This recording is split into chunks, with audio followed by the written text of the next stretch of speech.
ثم أتيت نحو الكساء وقلت السلام عليك يا أبتا يا رسول الله أتأذن لي أن أكون معكم تحت الكساء؟ قال وعليك السلام يا بنتي ويا بذعتي قد أذنت لك فدخلت تحت الكساء. اللهم صل على محمد وآل محمد. فلما اكتملنا جميعا تحت الكساء خضع برسول الله بطرفي الكساء وأومى بيده اليمنى إلى السماء وقال اللهم إن هؤلاء أهل بيتي وخاصتي وحرمتي لحمهم لحمي ودمهم دمي يؤلمني ما يؤلمهم ويحزنني ما يحزنهم.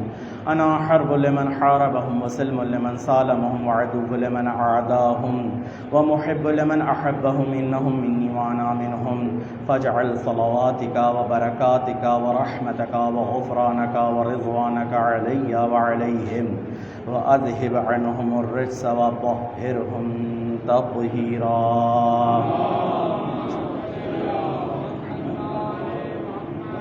فقال الله عز وجل يا ملائكتي ويا سكان السماوات إني ما خلقت سماء مبنية ولا أرضا مدحية ولا قمرا منيرا ولا شمسا مضية ولا فلكا يدور ولا بحرا يجري ولا فلكا يسري إلا في محبة هؤلاء الخمسة الذين هم تحت الكساء. فقال الأمين جبرائيل يا رب ومن تحت الكساء؟ فقال عز وجل هم أهل بيت النبوة ومعدن الرسالة، هم فاطمة وأبوها وبعلها وبنوها. اللهم صل على محمد. فقال جبرائيل يا رب أتأذن لي أن أهبط إلى الأرض لأكون معه سادسا؟ فقال الله نعم قد أذنت لك. فهبط الأمين جبرائيل وقال السلام عليك يا رسول الله.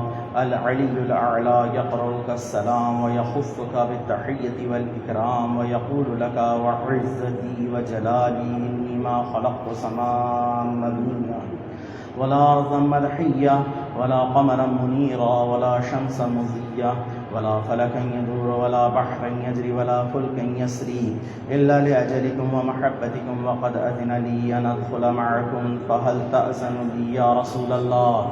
فقال رسول الله صلى الله عليه وآله وعليك السلام يا أمين وحي الله إنه نعم قد أذنت لك. فدخل جبرائيل معنا تحت الكساء فقال لي أبي إن الله قد أوحى إليكم يقول إنما يريد الله ليذهب عنكم الرجس أهل البيت ويطهركم تطهيرا.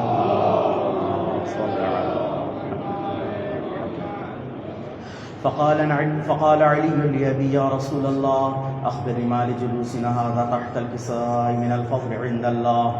فقال النبي صلى الله عليه وآله والذي بعثني بالحق نبيا واصطفاني بالرسالة نجيا ما ذكر خبرنا هذا في محفل من محافلنا أهل الأرض وفيه جمع من شيعتنا ومحبينا إلا ونزلت عليهم الرحمة وحفت بهم الملائكة واستغفرت لهم إلى أن يتفرقوا. فقال علي إذا والله فزنا وفازوا شيعتنا ورب الكعبة.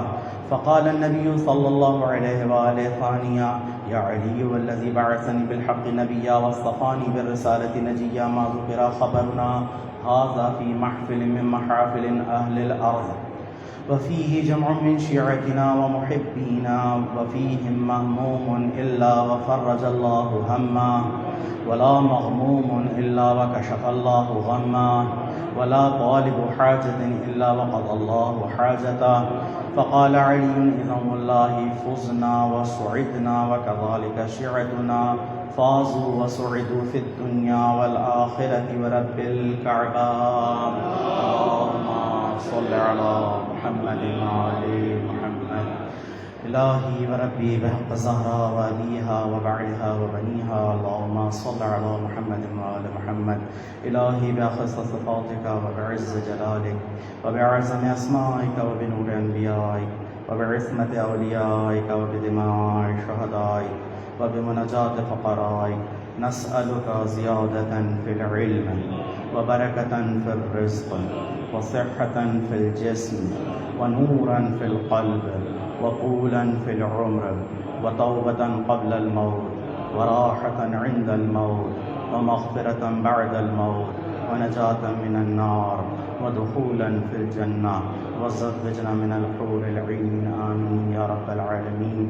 پاک پروردگار جو صدر عزت جلال کا نبی اکرم صلی اللہ علیہ وسلم اور ان کے پاک آل کا پروردگار یہ جو مختصر سی قلیل سی عبادت دی گئی پروردگار اس کی بارگاہ میں قبول و مقبول فرما۔ پروردگار ہم سب کو اہل بیت علیہ السلام کی محبت کرنے والوں میں ان کی مودت رکھنے والوں میں شمار فرما۔ پروردگار میں آخر میں اہل بیت علیہ السلام کی شفاعت نصیب فرما۔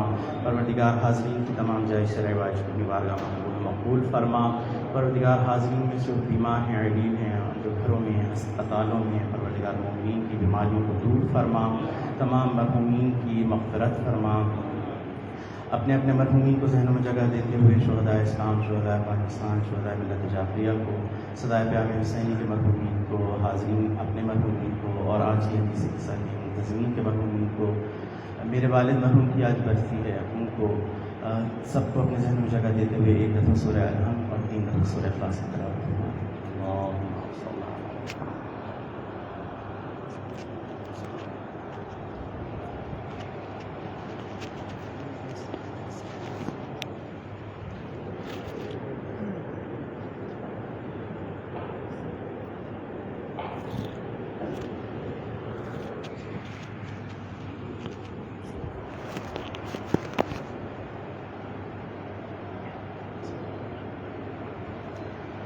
کر باواز بلند صلوات اللہم صل علی محمد و آل محمد۔ درخواست اللہ برادر فراز قریشی سے کہ درود اور اہل بیت علیہ السلام کی ذات پر صلوات اور سلام پیش کریں۔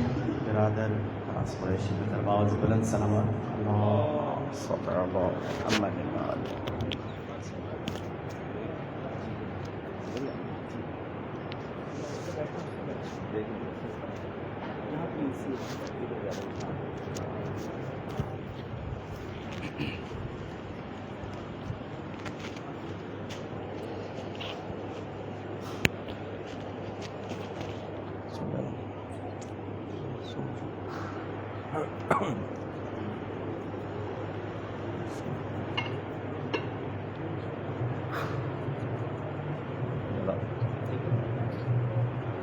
بر محمد وآل محمد صلوات۔ امام حسین علیہ السلام کی شان میں کچھ قطعات ہیں۔ عنوان ہے نہ پوچھ میرا حسین کیا ہے۔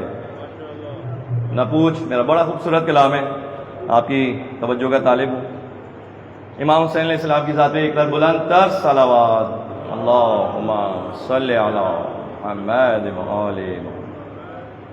نہ پوچھ میرا حسین کیا ہے، حسین اہل وفا کی بستی، حسین آئین حق پرستی، حسین صدق و صفا کا ساقی، حسین چشم انا کی مستی، حسین چشم انا کی مستی، حسین پیش از عدم تصور، حسین بعد از قیام ہستی، حسین نے زندگی بکھیری، حسین نے زندگی بکھیری، فضا سے ورنہ قضا برستی، فضا سے ورنہ قضا برستی، اور عروج ہفت آسمان عظمت، عروج ہفت آسمان عظمت، حسین کے نقش پا کی مستی، حسین کو خلد میں نہ ڈھونڈو، حسین کو خلد میں نہ ڈھونڈو، حسین مہنگا ہے خلد سستی، حسین مقسوم دین و ایمان، حسین مفہوم حل عطا ہے، نہ پوچھ میرا حسین کیا ہے۔ اور کیا ہے، حسین نکھرا ہوا کلندر، حسین بکھرا ہوا سمندر، حسین بستے دلوں کے اندر، حسین اجڑے دلوں کے اندر، حسین بستے دلوں سے آگے، حسین اجڑے دلوں کے اندر، حسین سلطان دین و ایمان، حسین افکار کا سکندر، اور حسین سے آدمی کا رتبہ، حسین سے آدمی کا رتبہ، حسین ہے آدمی کا مندر۔ تھوڑا سا ہندی طرف جا رہا ہے یہاں پہ، حسین ہے آدمی کا مندر، خدا کی بخشش ہی خیمہ زن ہے حسین کی سلطنت کے اندر، حسین کی بخشش، خدا کی بخشش ہی خیمہ زن ہے حسین کی سلطنت کے اندر، اور حسین داتا، حسین راجا، حسین بھگوان، حسین سندر، حسین آکاش کا رشی ہے، حسین دھرتی کی آتما ہے، نہ پوچھ میرا حسین میرا۔ حسین میدان کا سپاہی، حسین دشت انا کا راہی، حسین فرق اجل کا بل ہے، حسین انداز کچھ کلاہی، حسین کی گرد پا زمانہ، حسین کی گرد پا زمانہ، حسین کی ٹھوکروں میں شاہی، حسین میراج فخر عالم، حسین رمز جہاں پناہی، حسین ایکان کا منارہ، حسین ایکان کا منارہ، حسین اوہام کی تباہی، ضمیر انصاف کی لغت میں، ضمیر انصاف کی لغت میں حسین معیار بے گناہی، حسین معیار بے گناہی، بنا میں جبر و غرور شاہی، حسین غیرت کا فیصلہ ہے، حسین غیرت کا فیصلہ ہے، نہ پوچھ میرا حسین کیا ہے۔ اور خدا کی بارگاہ میں کیا ہے؟ حسین فقر و انا کا غازی، حسین جنگا میں نمازی، حسین حسن نیاز مندی، حسین اعجاز بے نیازی، حسین اعجاز بے نیازی، حسین آغاز جان نثاری، حسین انجام جان گدازی، حسین توقیر کار بندی، حسین تعبیر کار سازی، حسین تعبیر کار سازی، حسین موجز نمائے دوراں، حسین موجز نمائے دوراں، یقیناً ابھی تک ہے، حسین موجز نمائے دوراں، حسین حق کی فسوں ترازی، حسین حق کی فسوں ترازی، حسین ہارا تو یوں کہ جیسے حسین نے جیت لی ہو بازی، حسین ہارا تو یوں ہے جیسے حسین نے جیت لی ہو بازی، حسین سارے جہاں کا وارث، ابھی زیارت وارثہ بھی ہم نے پڑھی، حسین سارے جہاں کا وارث، حسین کہنے کو بے نوا ہے، نہ پوچھ میرا حسین کیا ہے۔ اور کربلا کے منظر میں امام حسین علیہ السلام کیا کیا صفات اپنے اندر سمیٹے ہوئے ہیں، تمام شہداء کربلا کی 72 کے 72 ان کی طرف اور بختہ عرض ہے۔ حسین ایک دل نشیں کہانی، حسین دستور حق کا بانی، حسین عباس کا سراپا، حسین عباس کا سراپا، حسین اکبر کی نوجوانی، حسین کردار اہل ایمان، حسین معیار زندگانی، حسین قاسم کی کم نمائی، حسین اصغر کی بے زبانی، حسین سجاد کی خاموشی، حسین باقر کی نوحہ خانی، حسین دجلہ کا خشک ساحل، حسین دجلہ کا خشک ساحل، حسین صحرا کی بے قراری، اور حسین زینب کی زیب و زینت، حسین زینب کی زیب و زینت، حسین کلثوم کی ردا ہے، نہ پوچھ میرا حسین کیا ہے، نہ پوچھ میرا حسین کیا ہے۔ بر محمد وآل محمد صلوات۔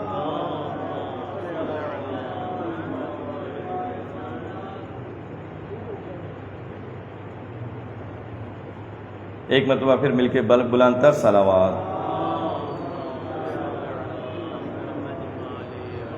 کربلا کے شہیدوں کو یاد کرتے ہوئے کچھ غم کے اشعار ہیں۔ اکبر نے دی اذان نمودار دن ہوا، اکبر نے دی اذان نمودار دن ہوا، عاشور کی سحر سے عزادار دن ہوا، جتنا ڈھلا کچھ اتنا ہی دشوار دن ہوا، تشنا لبی کے سامنے دیوار دن ہوا، ہر ماں کی گود خالی تھی بیٹا بچھڑ گیا، ایک بار پھر علی کا بھرا گھر اجڑ گیا، اپنے تو خیر اپنے تھے مہمان نہ بچ سکے، تیروں سناؤ خنجروں تلوار سب چلے، ایک مختصر سی فوج پہ سائے تھے موت کے، آغاز سے اثر وہی انجام تک رہے، ہونی تھی رونما سو قضا ہوئی، ہونی تھی رونما سو قضا ہر طرح ہوئی، ہونی تھی رونما سو قضا ہر طرح ہوئی، ایک بات دو پہر میں 72 طرح ہوئی، ایک بات دو پہر میں 72 طرح ہوئی۔ اکبر کے سر تپا جو محمد تھا ہو بہو، شبیر کی حیات وہ لیلا کی آرزو، نیزے جو رن میں کرتے تھے سب اس کی جستجو، ماں دل پہ ہاتھ رکھ کے یہ سنتی تھی گفتگو، کہتے تھے لوگ سینے میں برچھی اتار، کہتے تھے لوگ سینے میں برچھی اتار دو، اکبر پہ وار کر کے محمد کو مار دو، اکبر پہ وار کر کے محمد کو مار دو۔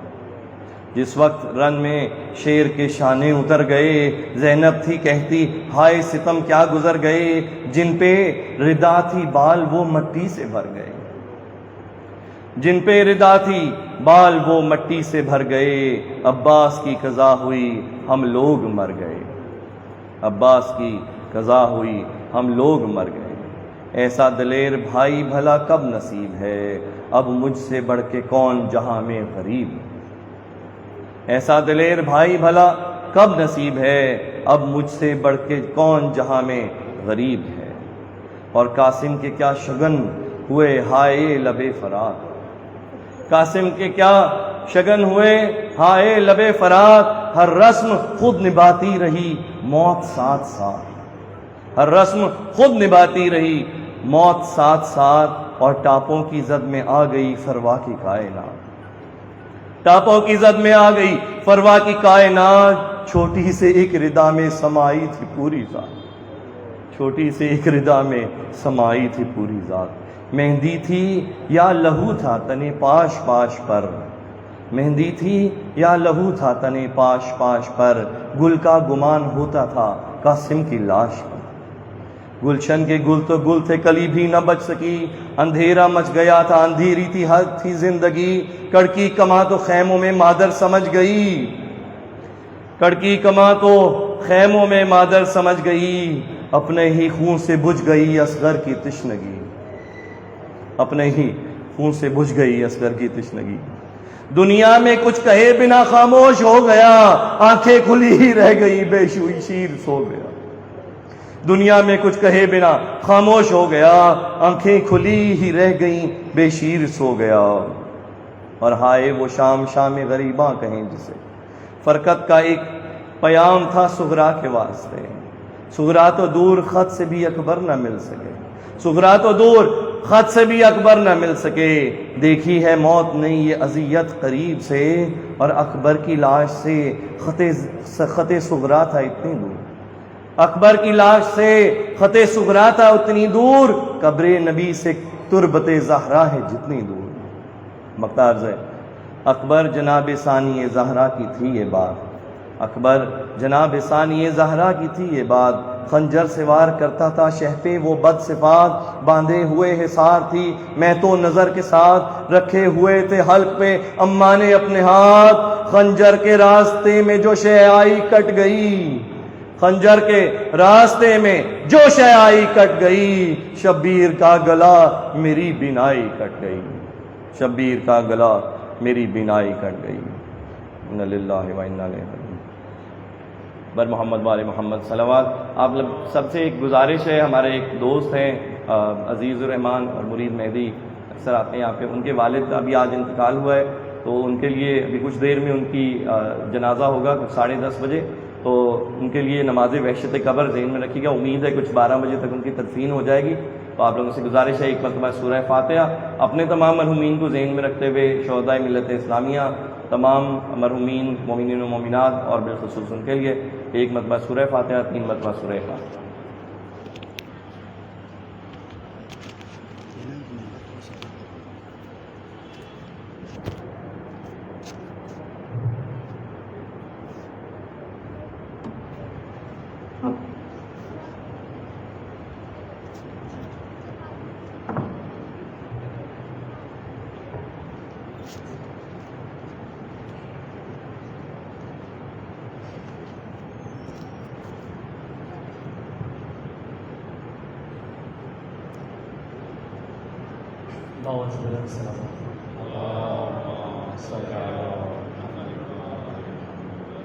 مشرع ثانی کا یہ سلسلہ آج اس کی چوتھی مجلس ہے، اور سب سے تھوڑی دیر میں آغا ذکی ہے کی خطاب فرمائیں گے۔ یہ سلسلہ انشاءاللہ 25 محرم حرام تک اسی طرح جاری رہے گا۔ 20 سے 25 محرم مجالس حافظ سید محمد حیدر علی صاحب خطاب فرمائیں گے، اور 25 محرم کی مجلس کے بعد مجلس شہید امام زین علیہ السلام پر آتا ہے۔ درخواست گزار ہوں آغا ذکی ہے جس سے قرآن کو فوز منبر ہو کر فضائل مسائل علیہ السلام بیان فرمائیں، مردہ باواز بلند صلوات۔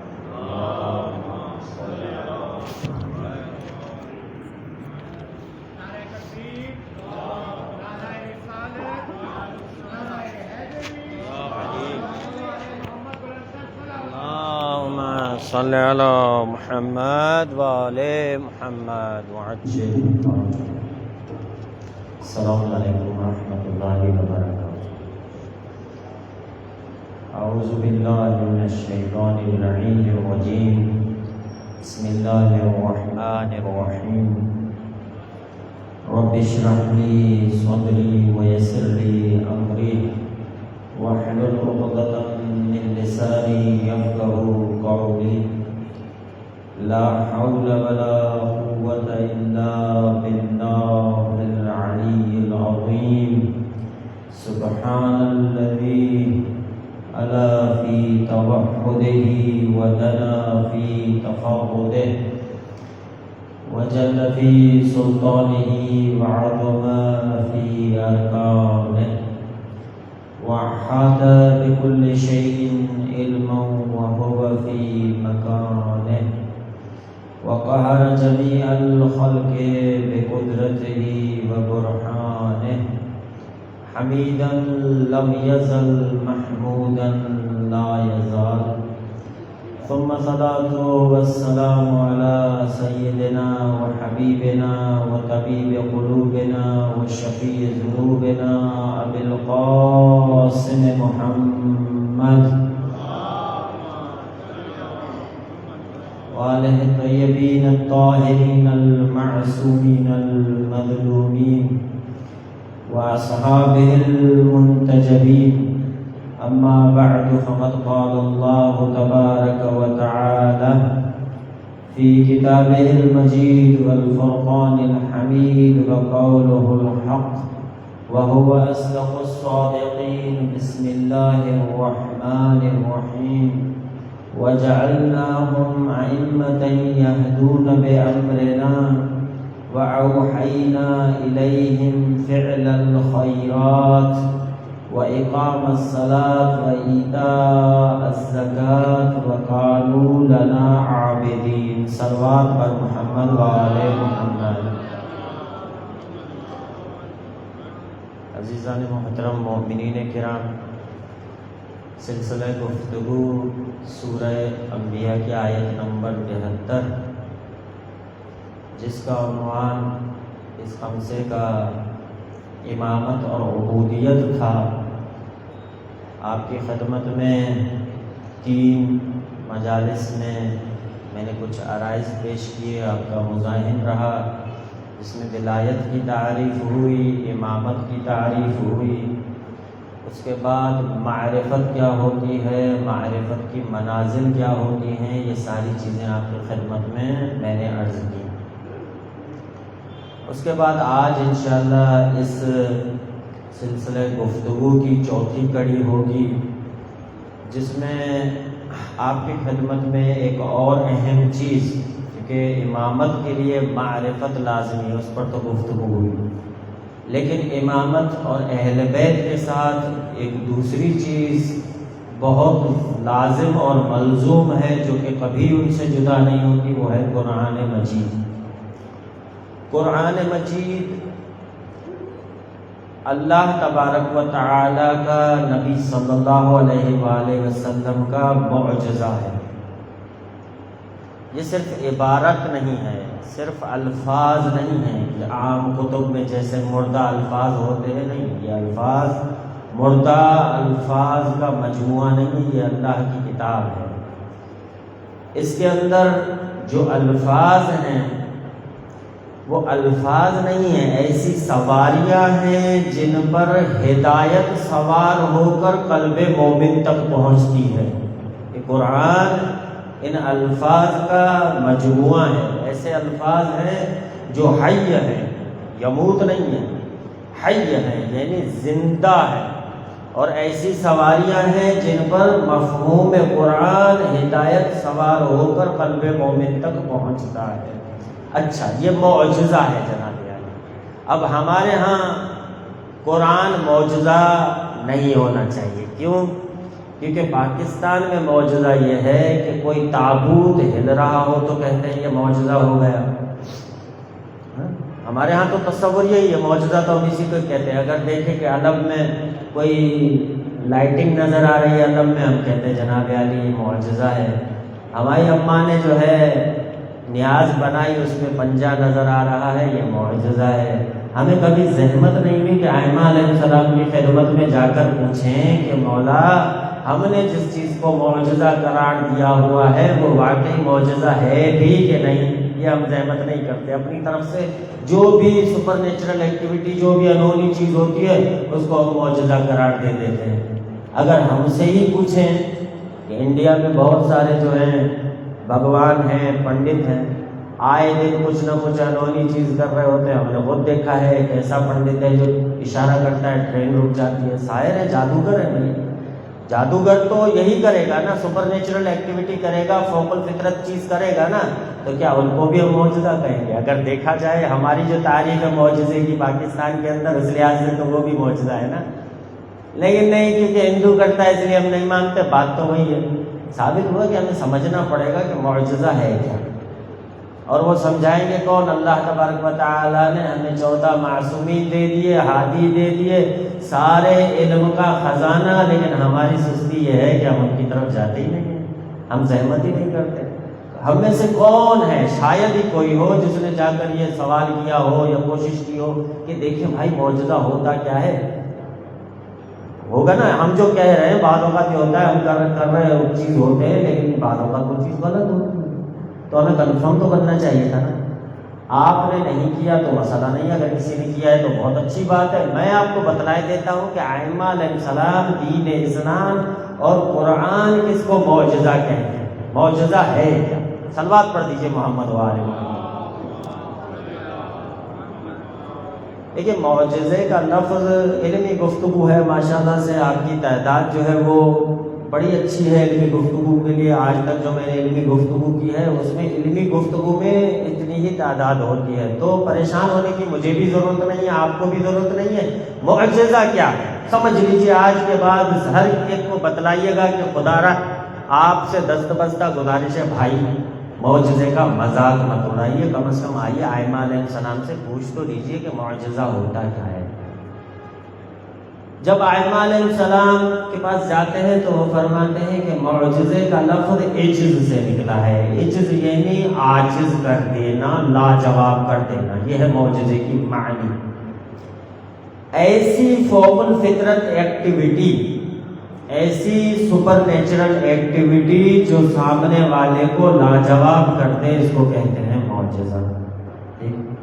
سپر نیچرل ایکٹیویٹی کیا ہوتی ہے، فوق الفطرت چیز کیا ہوتی ہے؟ مثال کے طور پر بھائی 1 کلو کی بوری اٹھا کر مولانا زکی اجری جا رہے تھے، کوئی چھپے کی بات ہے، یہ کوئی سپر نیچرل ایکٹیویٹی نہیں ہے، فوق الفطرت چیز نہیں ہے۔ لیکن ایک مرتبہ پتہ چلا کہ کسی نے بتایا مولانا نے جو ہے پورا ٹرک جو ہے نا آٹے کا اٹھا کے اپنے کندھوں پہ لے کے چلے گئے، تو اس کو کہتے ہیں فوق الفطرت ایکٹیویٹی۔ یہ فطری ایکٹیویٹی نہیں ہے، عام ایکٹیویٹی نہیں ہے، اس کو فوق الفطرت ایکٹیویٹی کہتے ہیں۔ تو معجزہ فوق الفطرت ایکٹیویٹی ہوتا ہے، لیکن اس کی شرائط ہیں، سن لیجئے، یاد کر لیجئے، اور انشاءاللہ معجزہ آج آپ کے سامنے کلیئر ہو جائے گا۔ اس کے بعد آپ خود فیصلہ کیجئے گا کہ ہمارے ہاں جس چیز کو معجزہ کہا جا رہا ہے وہ معجزہ ہے یا نہیں۔ اچھا بھائی، فوق الفطرت ایکٹیویٹی ہوگی، ٹھیک، اور کون کرے گا؟ معصوم کرے گا، اور کوئی نہیں کرے گا۔ سپر نیچرل ایکٹیویٹی ہوگی، معصوم کرے گا، کیوں کرے گا؟ دین کی حقانیت ثابت کرنے کے لیے۔ معجزہ ایسا کھیل تماشا نہیں ہے کہ نبی صلی اللہ علیہ وآلہ وسلم کو شوق ہوا، بلا لیا سب کو، آ جاؤ میں تمہیں تماشا دکھاتا ہوں، میں جو ہے درخت ہے کھجور کا، اس کو اشارہ کروں گا وہ چلا جائے گا، اشارہ کروں گا تو واپس آ جائے گا، ایسا نہیں ہے۔ ہدف ہوتا ہے معجزے کا، ہدف ہوتا ہے، ہدف کے بغیر کوئی معجزہ نہیں ہوتا۔ سپر نیچرل ایکٹیویٹی ہوتی ہے، فوق الفطرت ایکٹیویٹی ہوتی ہے، اس کا کوئی ہدف ہوتا ہے، معصوم انجام دیتا ہے۔ اور یہ جو فوق الفطرت، یہاں پر اب ہندو جو پنڈت کرتے ہیں اور جو ساحر کرتے ہیں، اس کا اور معصوم کے معجزے کا فرق سنیے گا۔ یہ جو فوق الفطرت ایکٹیویٹی معصوم کرتا ہے بغیر تربیت کے، کوئی تربیت نہیں لیتا، کسی اسکول نہیں جاتا، سیکھتا نہیں ہے معجزے کا عمل، ٹھیک ہے، اللہ کی طرف سے ہوتا ہے۔ کوئی معصوم پہلے جا کر معجزہ نہیں سیکھتا کہ یہ کیسے ہوتا ہے، فوق الفطرت ایکٹیویٹی کیسے ہوتی ہے، نہیں۔ وہ جو پنڈت ہے، وہ جو ساحر ہے، وہ جو جادوگر ہے، وہ جاتا ہے، تربیت لیتا ہے، کلاس اٹینڈ کرتا ہے، لیکن یہاں پر معجزے کے اندر ایسی کوئی بات نہیں ہوتی۔ معصوم بغیر کسی تعلیم لیے، بغیر کسی تربیت لیے یہ ایکٹیویٹی کرتا ہے۔ 3 نکات ہو گئے۔ نمبر 1 معصوم کی طرف سے ہوگا، نمبر 2 اس کے لیے تربیت لینے کی ضرورت نہیں ہوگی، نمبر 3 کہ یہ جو معجزہ ہوگا یہ جاویدان ہوگا، ہمیشہ کے لیے ہوگا۔ ایسا نہیں کہ ایک دن اس کا جواب ایک خاص زمانے میں نہیں دے سکتے تھے، بعد میں علم نے ترقی کر لی اس کا جواب دیا جا سکتا ہے، نہیں، معجزے میں ایسا نہیں ہوگا۔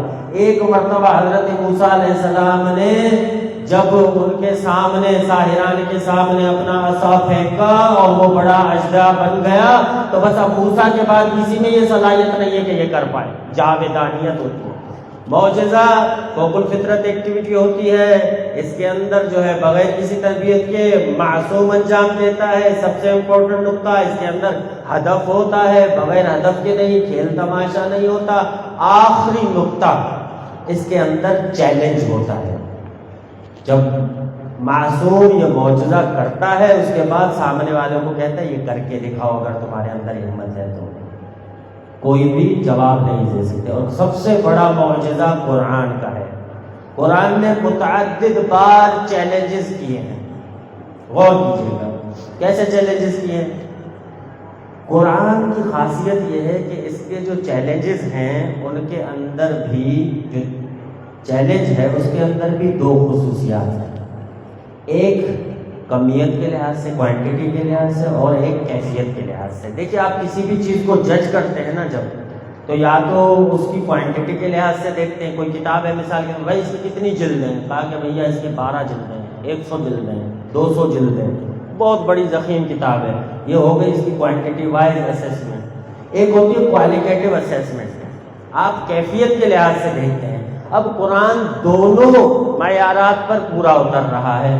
اب دیکھیے گا کوانٹیٹیو اگر تعداد کے لحاظ سے آئیں، نیومیریکل لحاظ سے دیکھیں تو بھی معجزہ ہے۔ اچھا یہاں پر ایک چیز بتلاتا جاؤں، آپ کی خدمت میں عرض کرتا جاؤں، یہ ہمارے نوجوان دوست انٹرنیٹ پہ شاید جاتے ہیں اور وہاں پر ان کو یہ ملتا ہے کہ قرآن کا معجزہ یہ ہے کہ قرآن کے اندر لیل اور نہار، دن اور رات کی تعداد جو ہے آیات کی مختلف ہے، جتنی مرتبہ دن کا ذکر آیا ہے اتنی مرتبہ لیل کا، جتنی مرتبہ فرشتوں کا ذکر آیا ہے اتنی مرتبہ شیاطین کا، جتنی مرتبہ دنیا کا ذکر آیا ہے اتنی مرتبہ آخرت کا۔ لیکن یہ سمجھ لیجئے گا کہ یہ غلط ہے، معجزہ قرآن کا یہ نہیں ہے، معجزہ قرآن کا کچھ اور ہے جو میں آپ کی خدمت میں عرض کرنا چاہتا ہوں۔ صلوات پڑھ دیجئے محمد و آل محمد پر۔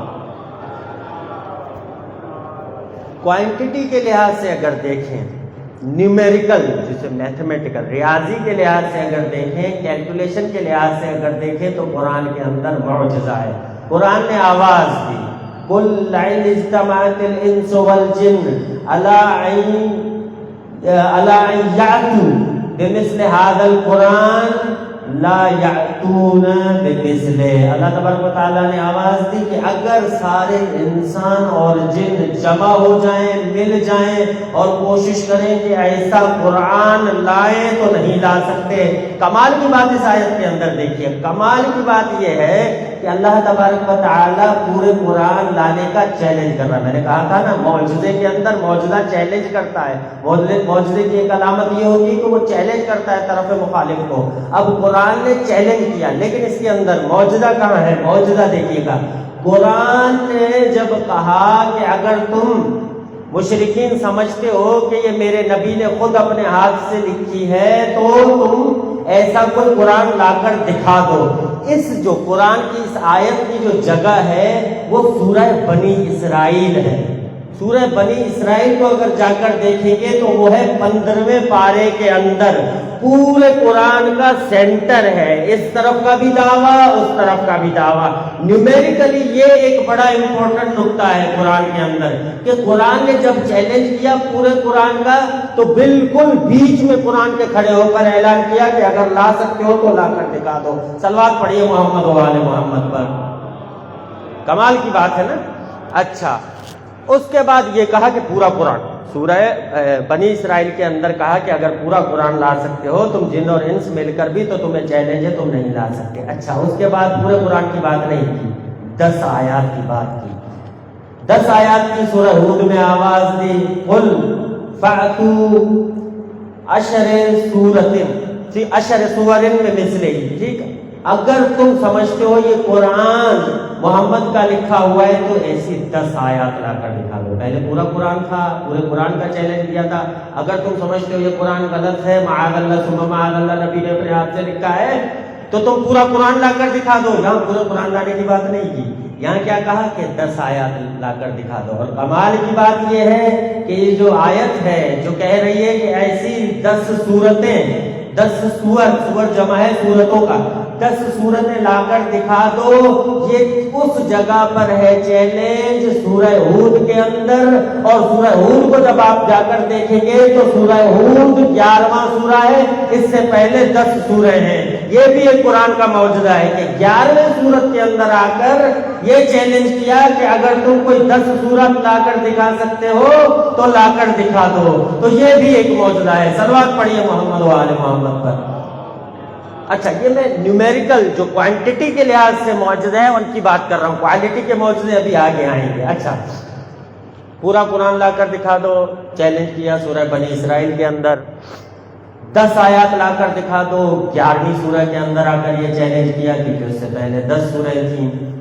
اب آتے ہیں, ایک مرتبہ اللہ تبارک و تعالیٰ نے قرآن میں آواز دی فَأْتُوا بِسُورَةٍ. اگر تم سمجھتے ہو کہ یہ قرآن نبی صلی اللہ علیہ وآلہ وسلم کا لکھا ہوا ہے تو ایک سورت لا کر دکھا دو, ایک سورہ.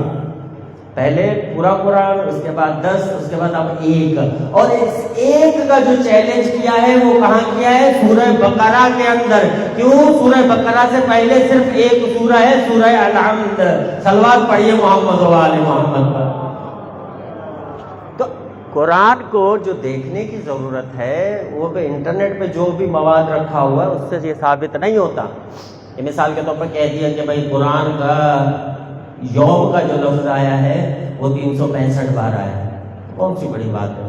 عقلی لحاظ سے ممکن ہی نہیں ہے کہ قرآن معجزہ ہو. کیوں؟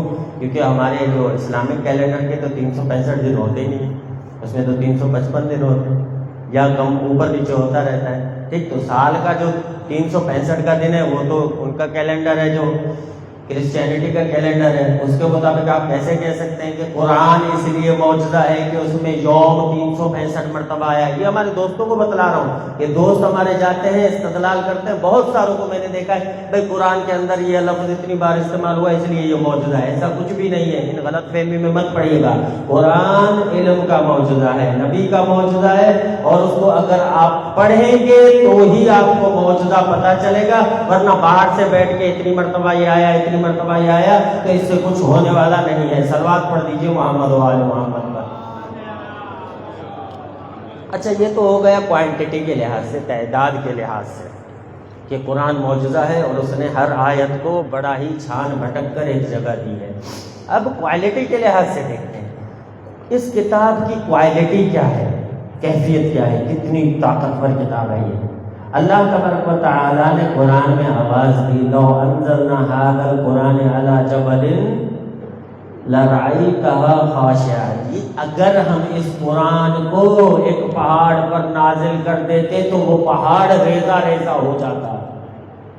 قرآن کی کوالٹی دیکھیے, قرآن کی کوالٹی کیا ہے کہ اگر کسی پہاڑ پہ نازل ہوتا تو پہاڑ ریزہ ریزہ ہو جاتا. اس طرف آؤں گا, ایک جگہ اور فرمایا سیرت بہل جبال. یہ قرآن ایسی کتاب ہے کہ آپ اس سے پہاڑوں کو ہلا سکتے ہیں. وتکلم بے اموات موتا, آپ مردوں سے بات کر سکتے ہو. یہ ایسی کتاب ہے. اور دقعت, یہ وہ کتاب ہے کہ آپ جو ہے اس سے زمین کے ٹکڑے ٹکڑے کر سکتے ہو, مردوں سے بات کر سکتے ہو, زمین کے ٹکڑے ٹکڑے کر سکتے ہو, پہاڑ ہلا سکتے ہو. ایسی کسی کتاب کا دنیا میں کوئی چیلنج نظر آتا ہے کہ جو چیلنج کرتا ہو کہ اگر اس کی آیات پڑھو گے تو آپ کے اندر اتنی قوت آ جائے گی کہ آپ مردوں سے بات بھی کر سکتے ہو, پہاڑوں کو بھی ہلا سکتے ہو, اور زمین کو بھی لرزا سکتے ہو. کوئی ایسی کتاب نہیں ہے, صرف محمد کا کتاب, اللہ تبارک و تعالیٰ کی کتاب قرآن مجید کو یہ شرف حاصل ہے. صلوات پڑھ دیجئے محمد و آل محمد پر.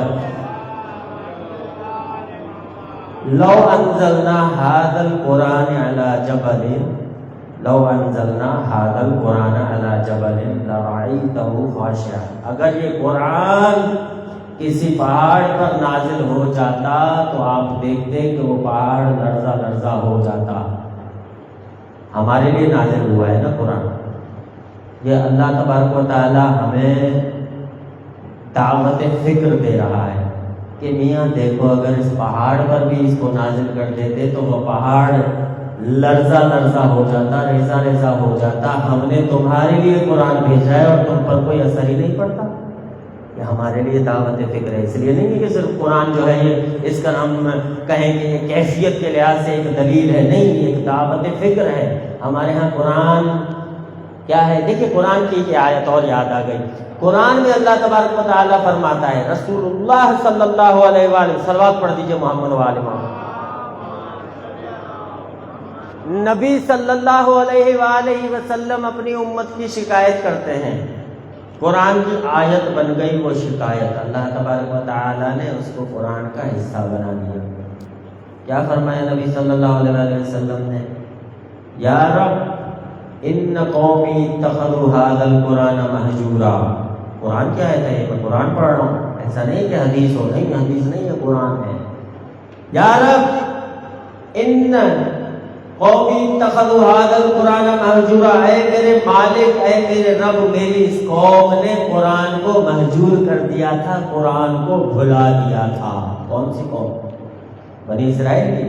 نہیں بھائی، ہماری بات ہو رہی ہے. قرآن کو مہجور کر دیا تھا، قرآن کو بھلا دیا تھا. تو نبی صلی اللہ علیہ وآلہ وسلم کیوں نہ شکایت کریں؟ نبی صلی اللہ علیہ وآلہ وسلم نے ہمیں بتایا کہ قرآن اور اہل بیت ایک دوسرے سے جدا نہیں ہیں.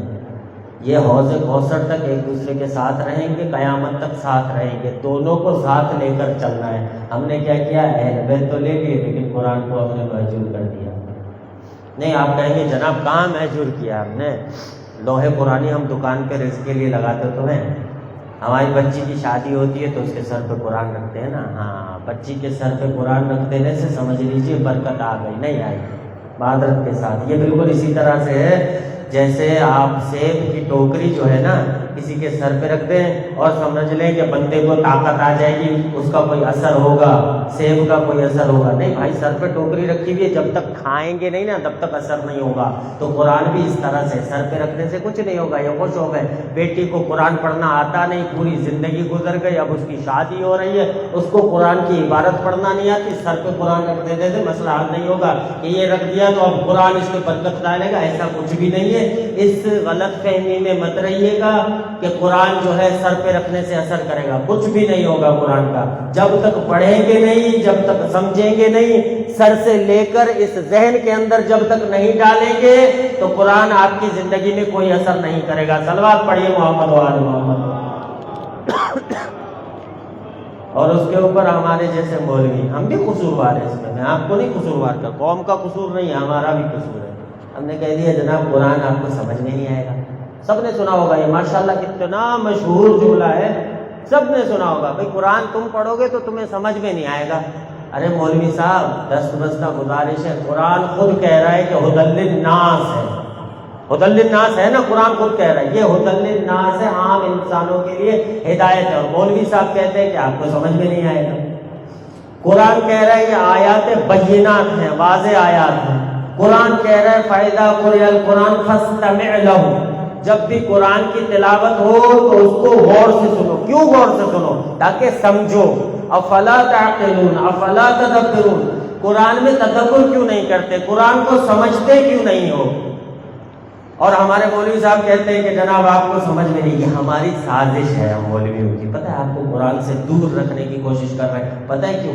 ہمارا مسئلہ یہ ہے کہ آج کل اکثریت جو ہماری چل رہی ہے اس منبر کو بنا دیا ہے پیٹ کی پوجا کا سبب. کلیئر کہہ رہا ہوں، مجھے کسی سے ڈر نہیں لگتا. اس منبر پر بیٹھا ہوں، جس منبر کا جو مالک ہے، جو اللہ ہے، وہ میری حفاظت کرے گا. مجھے کسی سے ڈر نہیں ہے. ریالٹی یہ ہے، اکثریت، سب کی بات نہیں کر رہا. یہاں ایک بزرگ تشریف لائیں گے، انہوں نے بڑی خدمت کی ہے قرآن کی، اور بھی بہت ساری خدمت کر رہے ہیں. لیکن اکثر لوگ آتے ہیں، ان کو پتہ ہے کہ قوم نے اگر قرآن کو سمجھ لیا تو ہماری دکانیں بند ہو جائیں گی. اس لیے کہتے ہیں کہ قرآن آپ کو سمجھ میں نہیں آئے گا. لیکن آپ ان کو جا کر یہ آیت دکھائیے. مولانا صاحب قرآن کہہ رہے ہیں ہدایت ہے ناس کے لیے، ھدی للناس ہے. آپ کہہ رہے ہیں کہ یہ ہمارے لیے، ہماری سمجھ میں نہیں آئے گی. تو معاذ اللہ ثم معاذ اللہ، کیا اللہ تبارک و تعالیٰ کے فعل میں تضاد ہے؟ قول و فعل میں کیا معاذ اللہ ثم معاذ اللہ میری زبان شل ہو جائے؟ اللہ تبارک و تعالیٰ نے قرآن میں ایسے ہی بول دیا کہ عام انسانوں کے لیے ہدایت ہے؟ سوال جا کر اس مولانا صاحب سے پوچھے گا، لیکن یہ جب ہوگا جب آپ قرآن کی طرف آئیں گے، جتنا جلدی ہو سکے قرآن کی طرف آئیے۔ یہ میرا اس ممبر سے چیلنج ہے آپ کو، آج شروع کیجئے سورہ الحمد سے، میرا چیلنج ہے، ٹھیک؟ آپ کو 95% قرآن سمجھ میں آ جائے گا۔ ترجمے کے ساتھ شروع کیجئے۔ آج محسن صاحب قبلہ کا جو ترجمہ ایپ بنی ہوئی ہے اس کو اٹھائیے، الکوثر کی، اس کو ترجمے سے پڑھنے کی کوشش کیجئے، آپ کو سمجھ میں آ جائے گا۔ اچھا، اس ایپ کی یہ خاص بات ہے کہ جہاں پر آپ کو یہ سمجھ نہ آئے کوئی چیز تو نیچے معتبر حدیثیں دی ہوئی ہیں جو اس کی تشریح کرتی ہیں۔ تو جناب علی جب قرآن اور حدیث دونوں، قرآن اور اہل بیت دونوں ساتھ مل رہے ہیں، اللہ تبارک و تعالیٰ نے ہمارے پر کرم کیا ہے کہ آج ایپس بھی بنی ہوئی ہے، اس کے بعد بھی ہم قرآن سے دور رہے ہیں، تو پھر سوال نہیں ہوگا۔ صلوات پڑھ دیجئے محمد و آل محمد۔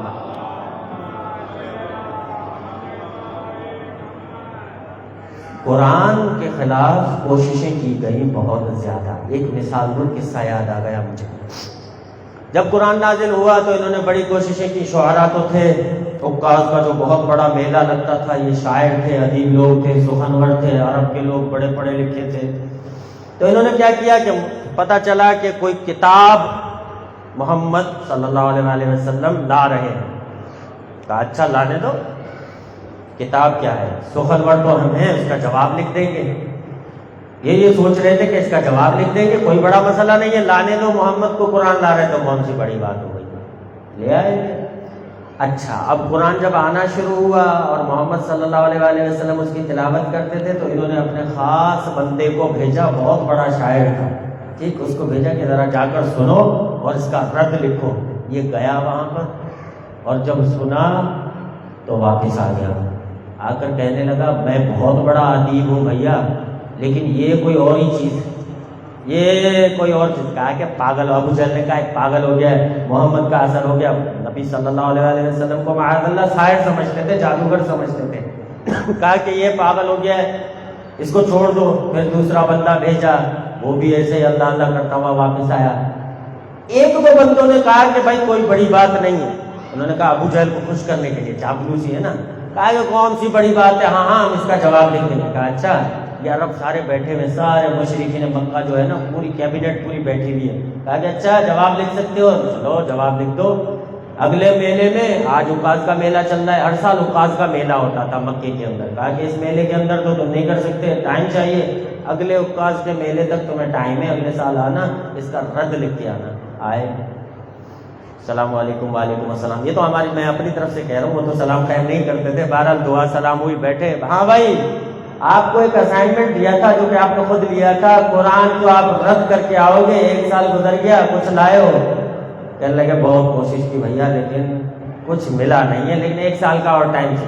ابو جہل بھی اس وقت سخاوت، اس نے بھی حاتم طائی کی قبر کو لات مار دی، کہنے لگا 1 سال اور لے لو۔ دوسرے سال آئے، انہوں نے کچھ نہ کچھ نکال کر لے آئے۔ 3 سال بعد، یعنی 3 سال ان کو لگے، اور لائے کیا ہیں دیکھیے گا۔ آئے، کہنے لگے ہاں کیا ہوا بھائی، قرآن کے اندر کوئی رد قرآن کا لائے ہو؟ کہنے لگے ہاں 4 لفظ ہمیں ملے۔ کہتے اچھا، پورا قرآن کا رد کرنے گئے تھے تم لوگ تو 4 الفاظ صرف؟ کہتے 4 الفاظ۔ وہ پاس میں جو برابر میں ابو جہل کے بیٹھا ہوا تھا، اس نے کہا کافی ہے کافی ہے، بہت ہے بہت ہے، 4 الفاظ لائے ہو نا؟ کہا کہ ہاں۔ کہا کہ ٹھیک ہے، چلو اب محمد کو پکڑیں گے اور اس کے سامنے یہ 4 الفاظ پیش کریں گے۔ نبی صلی اللہ علیہ وسلم جا رہے تھے، نبی صلی اللہ علیہ وسلم کو انہوں نے پکڑ لیا۔ 4 غلطیاں ہیں معاذ اللہ ثم معاذ اللہ تمہارے قرآن میں۔ نبی صلی اللہ علیہ وسلم نے فرمایا خیمے میں آ جاؤ۔ یہ نہیں پوچھا کہ کون سی غلطیاں ہیں، کوئی ٹینشن کی بات نہیں، کہا خیمے میں آ جاؤ۔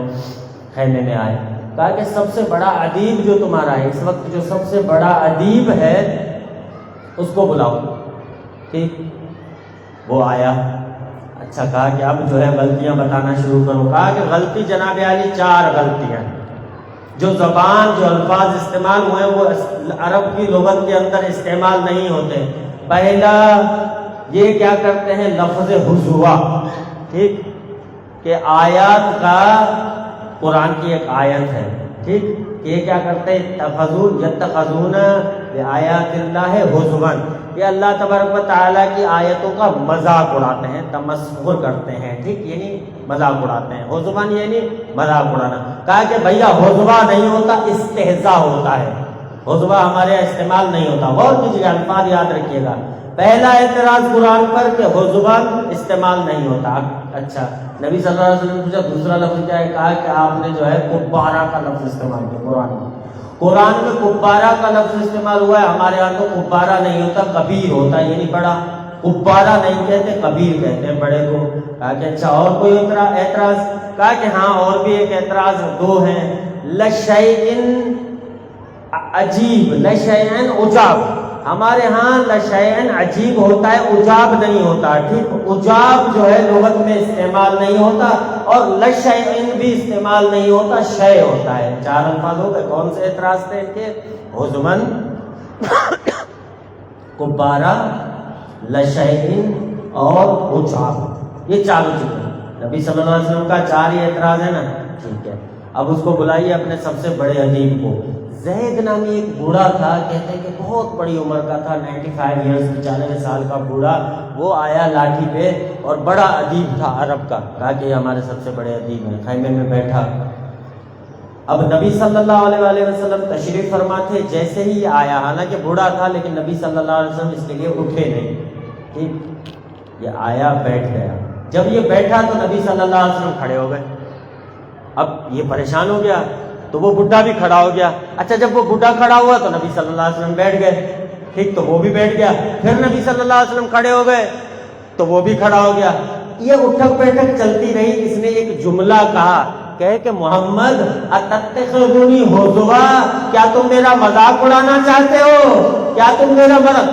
پہلے کہا تھا، انہوں نے جو اعتراض کرنے والوں نے کہا تھا کہ ہزوا کوئی لفظ نہیں ہے، لیکن ان کا بڑا ادیب خود کہہ رہا ہے اتتخذونی ہزوا، کیا تم ہمارا مذاق اڑانا چاہتے ہو؟ آگے سنیے گا، آگے اس نے کیا کہا، انی شیخ کبار، میں اس قبیلے کا بہت بڑا شیخ ہوں، کبار کا بھی لفظ استعمال کر دیا۔ اور اس کے بعد کہا، محمد سے شکایت کی کہ محمد ان ھذا منکم لشیء عجاب، یہ تمہاری طرف سے ایک بڑی ہی عجیب شے ہے۔ چاروں لفظ جب استعمال ہوئے تو انہوں نے اپنا بوریا بستر باندھا اور چل دیے۔ صلوات پڑھ دیجئے محمد و آل محمد پر۔ تو قرآن یالی قرآن مجید کا بہت کوشش کی انہوں نے، یہ غیرتی لوگ تھے۔ آپ کو بتاؤں میں، ہسٹری کے اندر ان کی سب سے بڑی جنگ 40 سال چلی، 40 سال جنگ چلی عربوں کی، دو قبیلوں کی۔ کس وجہ سے؟ غیرت کا مقام دیکھیے ان کا، اس وجہ سے کہ ایک تیر آیا ایک قبیلے کی طرف سے، وہ غلطی سے ایک اونٹ کے تھن پہ لگا اور وہ زخمی ہو گیا۔ اس بات پر، اس چھوٹی سی چیز پر 40 سال جنگ چلتی رہی۔ اب ان غیرتیوں کو قرآن للکار رہا ہے کہ اگر تم اپنا دعویٰ کرتے ہو کہ یہ محمد نے لکھا ہے، اگر تم غیرت مند ہو تو اس کا جواب لا کر دکھلا دو، لیکن انہوں نے جواب نہیں لا سکے۔ یہ ساری جو کوششیں تھیں، جو انہوں نے کوششیں کی، وہ اس لیے کی کہ محمد صلی اللہ علیہ وسلم کو قرآن کا جواب دے سکیں، لیکن نہیں دے سکے، اور آخر میں مجبور ہو گئے کہ ان کو گھٹنے ٹیکنے پڑے۔ صلوات پڑھ دیجئے محمد و آل محمد۔ قرآن حی لا یموت ہے، کیا ہے؟ جیسا کہ میں نے عرض کیا نا، قرآن کی جو عبارات ہیں وہ مردہ عبارات کا مجموعہ نہیں ہے، بلکہ زندہ الفاظ ہیں جن پر ہدایت سوار ہو کر قلب مومن تک پہنچتی ہے۔ یہ قرآن حی لا یموت۔ معصوم کا قول ہے کہ قرآن زندہ ہے، مردہ نہیں ہے، لیکن ہم نے کیا کیا؟ معذرت کے ساتھ یہ بھی چیزیں ہونی، یہ قرآن کی فریاد ہے، میرے زبان سے بیان ہو رہی ہے، میں اپنی طرف سے یہ نہیں کہہ رہا۔ ہم نے کیا کیا؟ جناب عالی مولانا صاحب آئیے گا ذرا، ابا کی جان نہیں نکل رہی، سورہ یاسین پڑھ دیجیے گا۔ کس چیز کے لیے استعمال کر رہے ہیں ہم قرآن کو؟ موت کے لیے، مارنے کے لیے، جبکہ قرآن کیا ہے؟ معصوم فرماتا ہے کہ یہ حیات کی کتاب ہے، اس سے حیات لینا تھا، اس سے زندگی لینی تھی، ہم نے اس کو بنا دیا موت کی کتاب۔ اور کیا ہوا؟ جب قرآن یاد آتا ہے، پہلے تو غلافوں میں رکھا ہوتا ہے، اس اس پر مٹی چڑھ جاتی ہے، اور جب کوئی مرتا ہے تو قرآن کھانے کے لیے اس کو جھاڑ کر لے آتے ہیں۔ ظلم نہیں ہے قرآن کے ساتھ؟ پھر کس منہ سے ہم کہتے ہیں کہ ہمارے نبی صلی اللہ علیہ وسلم ہمیں دو چیزیں دے کر گئے تھے، قرآن اور اہل بیت؟ ہماری زندگی میں قرآن کہاں نظر آتا ہے؟ کہاں ہے قرآن ہماری زندگی میں؟ اہل بیت علیہ السلام کے جو نظر آتے ہیں وہ بھی اسی حد تک کہ مجلس کی حد تک، اور مجلس میں بلا لیا، اہل بیت کا ذکر کروا دیا، تو پھر پڑھنے والا جو بھی پڑھ رہا ہے، جیسا بھی چل رہا ہے، تعریفیں جس طرح سے بھی کیے جائے وہ قبول ہے، نعرے لگا لیے، ہم نے فرض پورا کر لیا، یہ حالت ہے ہماری۔ پتہ ہے مولا امیر المومنین کے یہاں کیا اصول تھا؟ وہ بھی بلاتے تھے نا، شعرا ان کے دور میں بھی تھے نا۔ ایک بہت بڑا شاعر، نجاشی نام ہے اس کا، امیر المومنین کا بہت بڑا مداح، علی کے لیے کیا ہوتی ہے مداحی؟ مداحی کون سی ہے جو علی پسند کرتا ہے، یہ عرض کرنا چاہ رہا ہوں۔ نجاشی نامی بہت بڑا کوفے کا مداح امیر المومنین کی ایسی مداحی کرتا تھا کہ دنیا دنگ رہ جاتی تھی۔ اس نے کیا کیا؟ ایک مرتبہ رمضان المبارک میں شراب پی، حضرت علی کے دور میں، مولا علی علیہ السلام کا دور تھا، دور حکومت ان کا تھا۔ شراب پی، نہ صرف یہ کہ شراب پی بلکہ یہ بھی کہا کہ یہ سب باتیں، کوئی روزہ نہیں ہوتا۔ ایک تو کیا کر رہا ہے؟ گناہ کر رہا ہے، اوپر سے رمضان المبارک کی توہین کر رہا ہے۔ علی کی منقبت کرنے والا، علی کا مداح، ایسا بڑا کوئی مداح نجاشی سے کوئی بڑا نہیں تھا۔ کیا کیا؟ شراب بھی پی، نہ صرف شراب پی بلکہ کہا کہ یہ سب مولوی کی، جیسے ہم کہتے ہیں نا سب مولویوں کی باتیں، یہ سب مولویوں کی باتیں، کوئی روزہ نہیں ہوتا، میں نہیں رکھتا روزہ۔ مولا امیر المومنین تک بات پہنچی۔ مولا امیر المومنین نے کہا کہ شواہد لائے جائیں، گواہ بلائے گئے، سب نے گواہی دی کہ جی ہاں ہم نے یہ الفاظ سنے اور اس کو شراب میں دھت دیکھا۔ کہا کہ ٹھیک ہے، حد جاری ہوگی، اس کو بلاؤ، 80 کوڑے لگاؤ اور 20 کوڑے ایکسٹرا لگاؤ، کیونکہ حرمت رمضان المبارک پامال کیا اس نے۔ لوگ آ گئے، رشتہ دار نجاشی کے آ گئے، مولا یہ آپ کی مدح سرائی کرتا تھا، اگر آپ اس کو کوڑے لگوائیں گے تو یہ ذلیل و خوار ہو جائے گا۔ کہا کہ تم نے مجھے بنی اسرائیل کا امام سمجھ رکھا ہے، میں امت محمدیہ کا امام ہوں۔ بنی اسرائیل کے امام کیا کرتے تھے؟ جو اپنے ہوتے تھے، جو ان کی چاپلوسی کرتے تھے، ان پر حد جاری نہیں کرتے تھے۔ میں ایسا نہیں ہوں، میں ان میں سے نہیں ہوں، میں ظالم نہیں ہوں۔ نجاشی پر حد جاری ہوگی اور مجھے کوئی بھی نہیں روک سکتا۔ مولا نے اس کو کوڑے لگوائے اور دوسرے ہی دن وہ چلا گیا غریب شام کی دربار میں اور غریب شام کی مدد سرائی کرنے لگا۔ تو جناب علی امیر المومنین کوئی دنیاوی بادشاہ نہیں ہے۔ ہمارے منبر والوں نے جو منقبت خواہ آج کل غلب ہو، کچھ بھی ہو، شرکیہ شاعری ہو، مولا سے منسوب کر دو اور یہ سمجھتے ہیں کہ مولا خوش ہو جائیں گے۔ نہیں، مولا کے پاس صرف دین ہے، یہ کوئی دنیاوی سلطان نہیں ہے۔ علی کوئی دنیاوی سلطان، دنیاوی بادشاہوں کی طرح، ظالم بادشاہوں کی طرح نہیں ہے کہ جس کی تم چاپلوسی کرو گے تو وہ خوش ہو جائے گا۔ علی کو تمہاری چاپلوسی کی ضرورت نہیں ہے۔ اگر دین ہے تو علی کو قبول ہو، اگر دین نہیں ہے تو کوئی چاپلوسی کی ضرورت نہیں ہے۔ صلوات پڑھ دیجئے محمد و آل محمد پر۔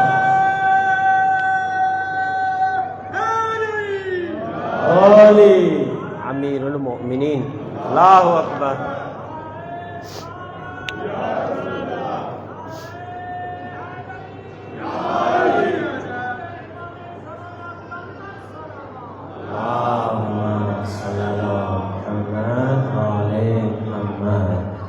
علی مع القرآن و قرآن مع علی، علی قرآن کے ساتھ ہے اور قرآن علی کے ساتھ ہے۔ جناب علی یہی امیر المومنین منبر سلونی پر بیٹھ کر کہہ رہے ہیں، دنیا کو درس دے رہے ہیں کہ اے دنیا والو، حکمرانو، دیکھ لو آزادی کیا ہوتی ہے، رائے کی آزادی، اظہار رائے کی آزادی۔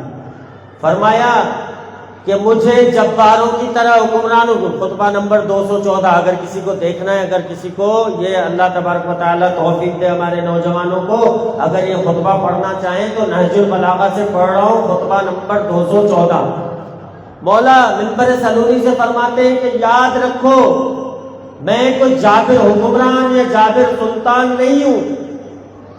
اگر تم سمجھتے ہو کہ میں نے کوئی غلطی کی ہے، اگر تم سمجھتے ہو، تمہارے ذہنوں کے اندر ہے کہ علی یہ کام غلط کر رہے ہیں، مولا علی غلط نہیں کر سکتے، ٹھیک، یہ ہمارا عقیدہ ہے، لیکن پھر بھی مولا کہہ رہے ہیں میں کوئی غلط کام نہیں کر سکتا، لیکن اگر تم سمجھتے ہو کہ علی نے یہ کام درست نہیں کیا تو یہ مت سمجھنا کہ تم آؤ گے مجھ پر تنقید کرو گے اور میں سلطانوں اور جباروں کی طرح تمہاری گردن اڑا دوں گا، نہیں، تم آزاد ہو، تم آؤ گے، تمہاری بات سنی جائے گی اور اس کا تمہیں حل دیا جائے گا، تمہیں بتایا جائے گا، اگر تمہیں کوئی غلط فہمی ہوگی تو اس کو کریکٹ کیا جائے گا، اس کی تصحیح کی جائے گی، تمہارا ذہن درست کیا جائے گا۔ مولا دنیا کو پیغام دے رہے ہیں، دنیا کے، آج ہمارے شاید کوئی صحافی یہاں دوست بیٹھے ہوں، اگر صحافت اظہار رائے کی آزادی سیکھنی ہے تو امیر المومنین سے سیکھیے، جو فرما رہے ہیں کہ آؤ تنقید کرو، کھلی اجازت ہے، جو تم میرے بارے میں سوچتے ہو آ کر میرے سامنے پیش کرو، کوئی بھی تمہیں کوئی تکلیف نہیں دے گا، ایسا نہیں ہے کہ جابرین کی طرح، حکمران ظالم حکمرانوں کی طرح تم مجھ پر تنقید کرو گے اور میں تمہاری گردنیں اڑا دوں گا۔ اب یہ علی ہے، کمال عدل علی ہے، پیکر عدل علی ہے، تو اس کے سامنے اگر کوئی چاپلوسی کرے اور علی کی شرکیہ شاعری کرے، جو توحید کا پیکر ہو علی، اس کے سامنے شاعری شرکیہ منسوب کرے اور آپ واہ واہ کریں تو تعجب کی بات نہیں ہے، افسوس کی بات نہیں ہے۔ صلوات پڑھ دیجئے محمد و آل محمد پر۔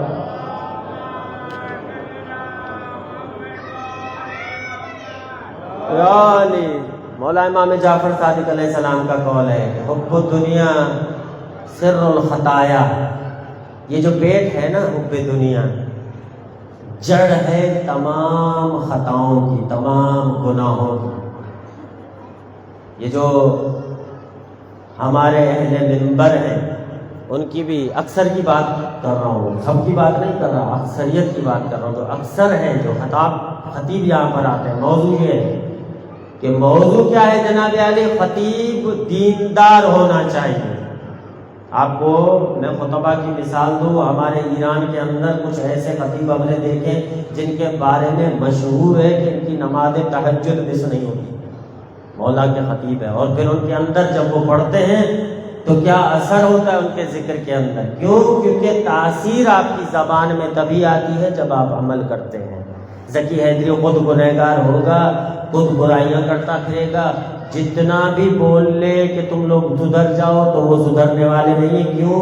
کیونکہ قانون ہے اللہ تبارک و تعالیٰ کا، لِمَ تَقُولُوا مَا لَا تَفْعَلُونَ، وہ کہتے کیوں ہو جو خود نہیں کرتے، قول و فعل میں تضاد نہیں ہونا چاہیے۔ یہ ہمارے لیے بھی ہے، خطبہ کے لیے ہے، منبر کے لیے، آپ کے لیے بھی ہے جناب علی۔ اللہ تبارک و تعالیٰ کہتا ہے لِمَ تَقُولُوا مَا لَا تَفْعَلُونَ، وہ بات کرتے ہی کیوں ہو، کہتے ہی کیوں ہو وہ بات جس پر خود عمل نہیں کرتے، یعنی کیا، وہ فضول ہے، اس کا کوئی اثر نہیں ہوگا۔ ساری دنیا کو آپ درس دیتے پھرے ہدایت کا، لیکن اگر آپ خود گنہگار ہیں تو کوئی اثر نہیں ہوگا۔ اور اس وقت ہماری قوم اسی چیز میں مبتلا ہے، کتنی ہم مجالس سنتے ہیں، کتنے ولادت، کتنے جشن کے پروگرام، کتنی عشرے، 1 عشرہ 2 عشرہ 3 4 مسلسل، کم از کم جو ہے مسلسل کی بات کر رہا ہوں 2 مہینے 7 دن ہم مسلسل اس منبر سے کسی نہ کسی کو سن رہے ہوتے ہیں، لیکن ہماری حالت ایسی کیوں ہے؟ کبھی آپ نے سوچا ہے کیوں ہم ترقی نہیں کرتے؟ اس کی وجہ یہی ہے کہ جو اصول قرآن نے دے دیا ہے لِمَ تَقُولُوا مَا لَا تَفْعَلُونَ، وہ کہتے کیوں ہو جس پر خود عمل نہیں کرتے۔ ہمارے ہاں وہ علماء نہیں ہے، ذکی حیدری جیسے گنہگار آ کر منبر پر بیٹھ گئے کہ جن کے اندر خود ناپاکائی بھری ہوئی اور وہ آپ کو پاکیزگی کا درس دیتے ہیں، تو یہ ان کے اندر ہے، اس لیے ان کی زبانوں کے اندر تاثیر نہیں ہے۔ جب زبان کے اندر تاثیر نہیں ہوگی، جس نے خود کو نہیں بدلا ہوگا تو وہ اپنی زبان سے معاشرے کو کیسے تبدیل کر سکتا ہے؟ ہماری اصل جو پرابلم ہے اس وقت تشیع کی، اتنا خرچہ ہوتا ہے، اتنی مجالس ہوتی ہے، اتنا ذکر اہل بیت ہوتا ہے، لیکن ہم دیکھ رہے ہیں کہ ہمارے لحاظ سے، نہ ہم عقلی لحاظ سے، نہ سماجی لحاظ سے، نہ فکری لحاظ سے، نہ مذہبی لحاظ سے، کسی بھی لحاظ سے ہم ترقی نہیں کر رہے۔ رزلٹ اورینٹڈ ہماری مجالس نہیں ہے، کوئی نتیجہ ہمیں نہیں مل رہا، صرف آتے ہیں ایک چیز ہے ثواب دارین۔ اب یہ ثواب کیا ہوتا ہے مجھے آج تک سمجھ میں نہیں آیا کہ مجلس سنیں گے آپ کو ثواب ملے گا، مجھے سمجھ میں نہیں آیا کہ ثواب کیا ہوتا ہے۔ میں کسی چیز پر عمل نہ کروں، جیسے آیا تھا مجلس میں بیٹھوں، اگر کوئی جعفر جتوئی سن رہا ہے، کوئی فلاں سن رہا ہے، کوئی پڑھ رہا ہے، اس کو سن لوں، میرے اندر تشخیص نہ ہو کہ یہ پروفیشنل ہے، یہ پیشہ ور ہے، یہ 2 ٹکوں کے لیے قرآن کی آیات کو بیچ رہا ہے، اور اس کے بعد میں باہر نکلوں اور میں کہوں کہ ماشاءاللہ میں نے ثواب حاصل کر لیا۔ یہ دست بستہ گزارش ہے، یہ حقیقت نہیں ہے، یہ آپ خود کو خوش فہمیوں میں مبتلا ہیں، ایسی کوئی چیز نہیں ہے۔ آپ کلکم راع کلکم مسئول، میں ہمیشہ یہی کہتا ہوں، صرف اہل منابر کی ذمہ داری نہیں ہے، ہر ایک، نبی صلی اللہ علیہ وسلم فرماتے ہیں آپ میں سے ہر کوئی راعیہ ہے اور ہر کوئی مسئول ہے، سب ذمہ دار ہے۔ اگر یہاں پر اس منبر پر کوئی ایسے لوگ آتے ہیں جو توہین اہل بیت کرتے ہیں صرف 2 ٹکوں کی خاطر، اور قرآن کی میننگ آپ کو جو ہے غلط بتاتے ہیں، اس میں سے ایک قائد صاحب انہوں نے کہا کہ بھائی دیکھو مثال دے رہا ہوں، ٹھیک ہے، ان کے خلاف بولنا سب کا فرض ہے، واللہ باللہ میں منبر سے بتا رہا ہوں، اور میرا نبی، میرے امام زمانہ صلی اللہ تعالیٰ علیہ شریف اور اللہ تبارک و تعالیٰ کو گواہ بنا کر کہہ رہا ہوں کہ مالک، لاہور والوں کے سامنے، اسلام پورا والوں کے سامنے میں نے یہ بات رکھی تھی جو میرا فرض تھا، اور میں آپ کے سامنے وہ فرض بتلا رہا ہوں۔ خدا کی قسم اگر یہ ایسی بات کرنے والا کوئی منبر پر آئے جو میں مثال دے رہا ہوں، اس پر خاموش رہنا یہی گناہ کے مترادف ہے۔ کیا بولا منبر سے آ کر؟ کہا کہ اللہ کی کیا صفت ہے؟ المومن، اللہ مومن ہے، اللہ کی ایک صفت مومن ہے نا، اللہ مومن ہے، ایک نام اللہ کا مومن ہے، اور علی امیر المومنین ہے۔ کیا کہنا چاہ رہے ہیں؟ خدا کی توہین نہیں ہے؟ کیا اللہ سے ہمارا کوئی لینا دینا نہیں ہے؟ کیا ہم توحید کو ماننے والے نہیں ہیں؟ پھر کیوں ہمیں غیرت نہیں آتی؟ کیوں ہم چپ رہتے ہیں، خاموشی سے سن لیتے ہیں؟ کوئی تو نعرے بھی لگاتے تھے، واہ واہ واہ واہ، ارے احمق دیکھ تو صحیح، کہہ رہا کیا ہے وہ؟ خدا کی توہین پر اگر شیعہ نعرہ لگائے اور خوش ہو، واہ واہ کرے، اور اس پر سوچے نہ کہ ہو رہا کیا ہے، تو پھر ماتم کرنے کی ضرورت ہے۔ پھر حسین پر ماتم مت کیجیے، اپنے اپنوں پر ماتم کیجیے، صلوات پڑھ دیجیے محمد و آل محمد پر۔ ہم ٹینشن میں، ہم خوش فہمی میں مبتلا ہیں، ہمیں کچھ نہیں کرنا پڑے گا۔ امام حسین علیہ السلام ہمارے لیے قربانیاں دے گئے، اب ان کے بدلے جناب علی، کرسچینٹی نہیں ہے یہ، کرسچینٹی کے اندر یہ فلسفہ ہے۔ کرسچن کہتے ہیں کہ ہماری جو زحمتیں تھی، گناہوں کی سزا ساری بھگت گئے حضرت عیسیٰ، اب ہم بالکل کرسچن کلیئر ہیں، ہمیں کچھ بھی کرنے کی ضرورت نہیں ہے۔ یہ عیسائیت ہے، یہ کرسچینٹی ہے میرے پیارے بھائی، ہم مسلمان ہیں۔ محمد کے دین کے اندر آپ کو ہر چیز کو فالو کرنا پڑے گا، ہر چیز کو۔ اللہ کا دین مذاق نہیں ہے، خدا کی قسم اللہ کا دین مذاق نہیں ہے۔ آپ نے اگر مذاق سمجھ لیا ہے تو حسین کے ساتھ ظلم کیا ہے۔ امام خمینی علیہ الرحمہ کے جملے کہ دین اسلام اتنا اہم ہے کہ اس پر حسین جیسے قربان کیے جا سکتے ہیں، اور آپ نے اس کو مذاق سمجھ لیا ہے۔ ہمیں بس نعرے لگانے ہیں، آنا ہے، بیٹھنا ہے، لنگر کھانا ہے، اس کے بعد گولڈ لیف لگانی ہے اور گھر چلے جانا ہے۔ مولوی نے اچھا پڑھا، ہاں ٹھیک ہے اچھا پڑھا، مولوی نے بھائی مزہ نہیں کیا، ٹھنڈا مولوی تھا، ماٹھا سی، ماٹھا مولوی سی، کہنا ماٹھا، ہم ہمارے جیسے ماٹھے مشہور ہیں۔ لیکن جو بھی ہے پیارے، دست بستہ گزر، میں آپ کو یہ امامہ لباس امام زمانہ کہلاتا ہے، میں آپ کا چھوٹا، یہ میرے ہاتھ ہے، اگر کوئی بات بری لگی ہو تو میں آپ سے ممبر سے معذرت چاہتا ہوں، اور آپ کو بی بی زہرا سلام اللہ علیہا کا، مولا حسین کا صدقہ دے کر کہتا ہوں کہ آپ مجھے معاف کر دیجیے، لیکن یہ دست بستہ گزارش ہے کہ سن لیجئے، سوچ لیجئے، جو ممبر پر آتا ہے اس کو دیکھ لیجئے وہ کہہ رہا کیا ہے۔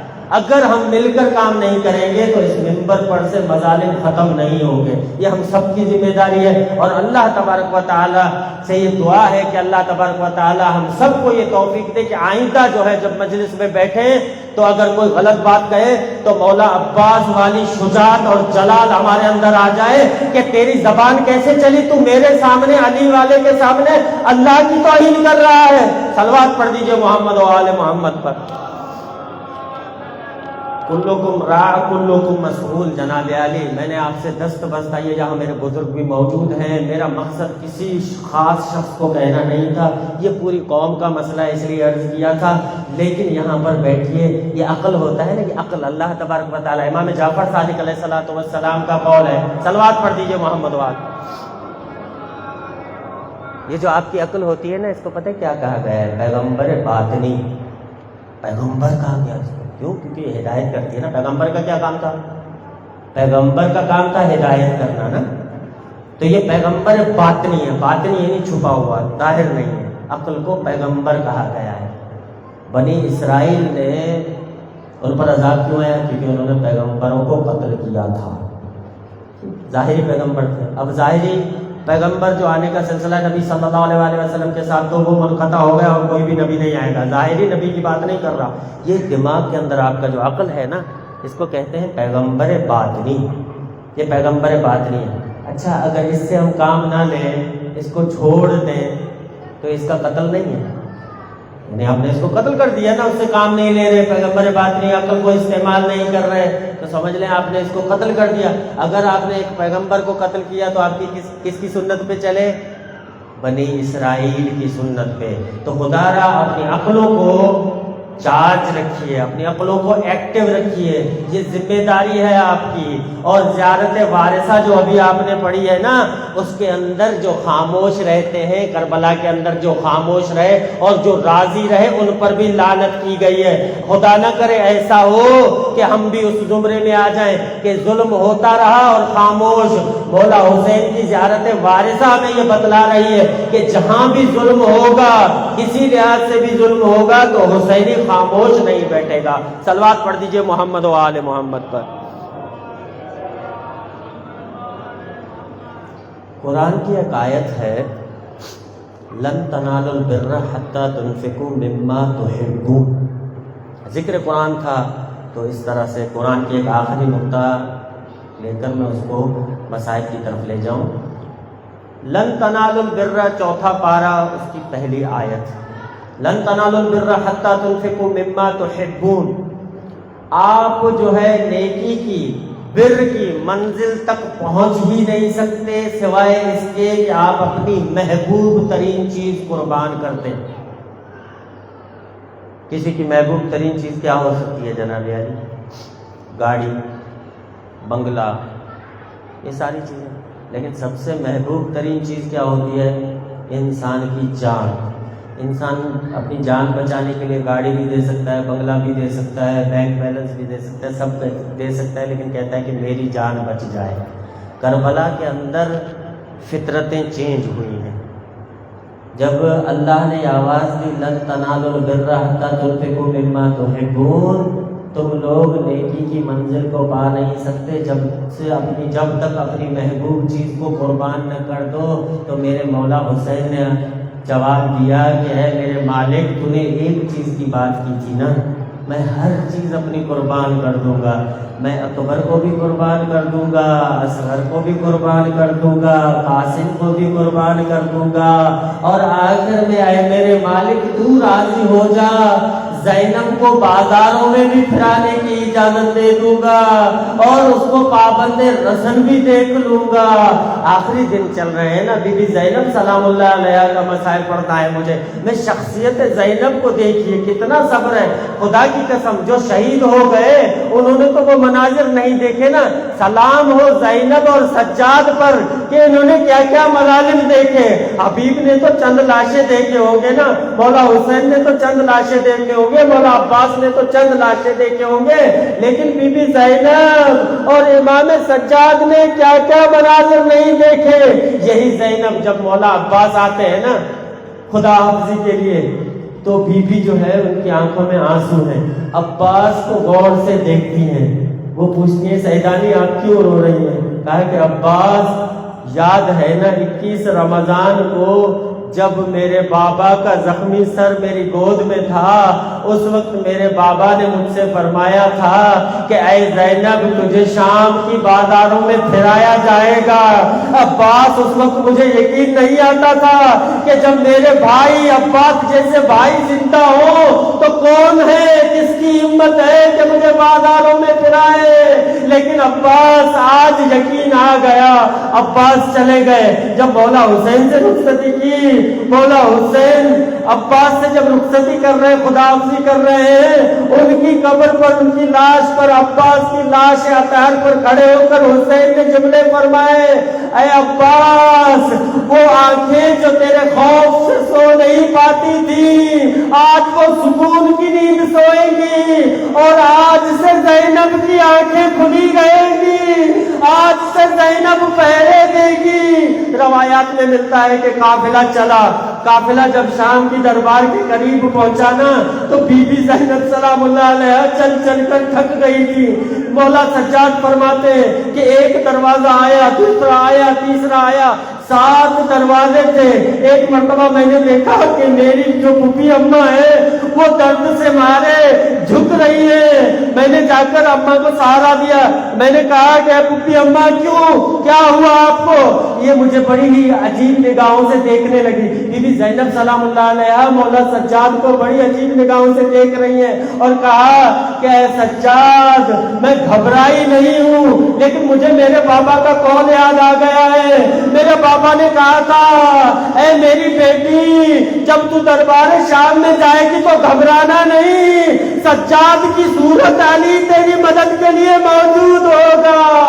خطبہ شروع ہوا، میری بیوی بی نے بڑا ہی زبردست قسم کا خطبہ دیا یزید کی دربار میں۔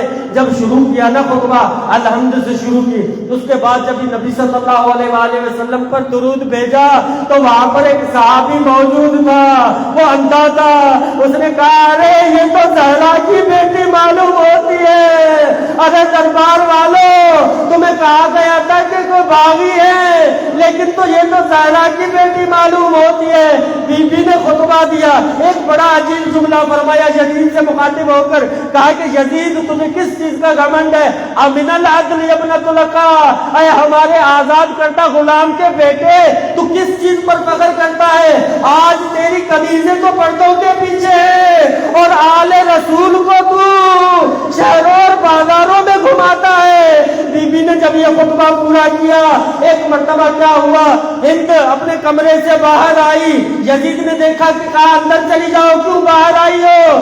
یزید نے اس کو آواز دی، کہا کہ ہند اندر چلی جاؤ، کیوں آئی ہو باہر؟ کہا کہ مجھے ایک بی بی زینب سلام اللہ علیہ سے ملنا، مجھے کمرے میں بی بی زہرا سلام اللہ نے آواز دی ہے کہ جاؤ ذرا دیکھو زینب کا کیا حال ہے۔ ہند آئی، گفتگو ہوئی، اے میری مرشدانی، یہ کس حال میں آپ کو دیکھ رہی ہوں؟ اے میری مرشدانی، عباس کہاں ہے؟ قاسم کہاں ہے؟ علی اکبر کہاں ہے؟ بی بی نے آواز دی، اے ہند، یہ ہماری عاقبت ہوئی۔ اللہ و انا الیہ راجعون۔ سیعلم الذین ای منقلب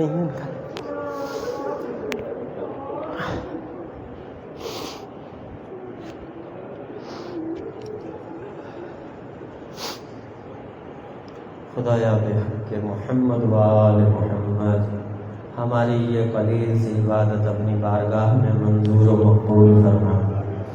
اے میرے مالک، تجھے واسطہ ہے حسین کا، تجھے واسطہ ہے شہداء کربلا کا، ہم سب کو اسی طرح سے فرش عطا بچھانے کی توفیق عطا فرما۔ جو مرحومین ہیں، بالخصوص ہمارے ایک آج دوست جو ہے، ان کے والد صاحب کا انتقال ہو گیا ہے، جو بھی کہیں بھی آج کے دن کسی کا انتقال ہوا ہے، کسی مومن کا، اے میرے مالک بحق حسین، اس کو اب تمام گناہوں سے معافی دے کر اس کو علیین میں جگہ عطا فرما۔ اے مالک، تو ہمارے تمام گناہوں صغیرہ و کبیرہ کو بخش دے۔ اے مالک، ہمیں علم اور معرفت اہل بیت علیہ السلام عطا فرما۔ اے مالک، ہمیں معرفت قرآن عطا فرما اور اس پر عمل کرنے کی توفیق عطا فرما۔ مالک، تجھے واسطہ ہے مولا علی کا، ہمیں ایسے خطبہ دے، ایسے اہل منبر دے، ایسے شعراء دے جو دیندار ہوں، جن کا اٹھنا بیٹھنا، جن کا اوڑھنا بچھونا دین ہو اور خدمت دین ہو۔ مالک، یہ ہاتھ بلند کر کے نم آنکھوں سے دل سے دعا ہے، مالک بحق محمد و آل محمد بحق کے بیمار کربلا جو بھی بیمار ہیں ان کو شفا کاملہ عطا فرما۔ اے مالک جو بھی مقروض ہیں ان کا قرض اپنے غیب کے خزانے سے ادا کر۔ اے مالک جو بھی والدین اپنی بچیوں کی شادی کے لیے پریشان ہیں اے مالک ان کی مشکلات حل فرما۔ اے مالک جو اولاد کے متمنی ہیں ان کو اولاد صالح عطا فرما۔ جو بھی اگر قید میں ہیں ہمارے مومن اگر قید میں ہیں تو اسے مولا امام موسیٰ کاظم علیہ السلام کی قید کے واسطے رہائی عطا فرما۔ ہمارے علماء مراجع اوضاعی علمیہ میں جو خدمات انجام دے رہے ہیں ان کو اپنی حفظ و امان میں رکھ۔ اے مالک ہمارے آخری حجت مولا امام زمانہ عجل اللہ تعالی فرجہ الشریف کا ظہور فرما۔ ربنا تقبل منا انک انت السمیع العلیم۔ صلوات